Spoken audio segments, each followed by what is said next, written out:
On कर लें। अच्छा थोड़ा सामने से रोम बना दो, नहीं तो बना दो, विकास आप बनाइए। मैं ये इधर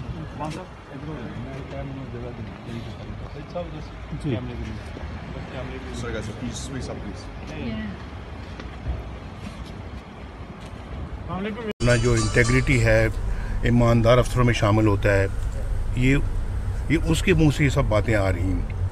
और अभी तो मेरा ख्याल है कि आपने शायद एक ही सवाल पूछा, उसमें तो और भी 2-3 चीज़ें हैं बड़ी बहुत ही अहमियत की हामिल वो चीज़ें हैं।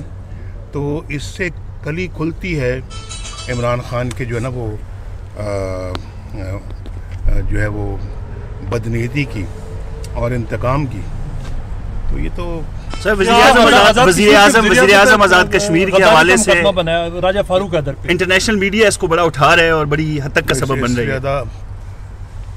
इससे ज़्यादा अफसोसनाक और क्या चीज़ हो सकती है कि मुल्क का एक वज़ीर आज़म जो है वो इस सतह पे आ जाए दैट ही वुड स्टूप सो लो कि इस तरह के कामों के लिए हदायत जारी करे। कोई कमीशन बनाने का मुतालबा करेंगे आप? पाकिस्तान की तारीख में मेरा ख्याल कोई ऐसा वज़ीर आज़म नहीं आया था, लेकिन चूँकि ये वज़ीर आज़म है नहीं है, ये सिलेक्टेड है, तो सिलेक्टर्स पे भी इसकी ज़िम्मेदारी आयद होती है। ये बात सिलेक्टर्स पे भी आयद होती है कि वो उन्होंने क्यों इलेक्शंस को रिक करके तो एक इस तरह का बंदा नाअहल और बिल्कुल जो जिसका कोई जहन हो, दिमाग में भूसा भरा हो, उस तरह के बंदे को ला के तो यहाँ 22 करोड़ के अवाम के सर के ऊपर बैठा दिया। मौलाना फजल रहमान आज आए हैं, जाती उम्र, उन क्या कहेंगे उनके आने पे? मुतालबा करेंगे आप जो ये सारे इंकशाफात हो रहे हैं? बशीर मेमन साहब ने बहुत बड़े इंकशाफात किए हैं, बड़े कमीशन बनेंगे अब आगे देखिए होता है क्या।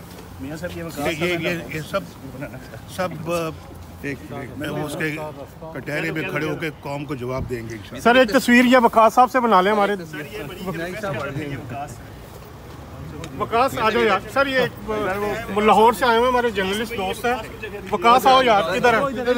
ये वकास है, इससे हमने ये दरवाज़ा सर एक बना दो। लाहौर से ये आया हुआ है। बहुत शुक्रिया, थैंक यू सर। सॉरी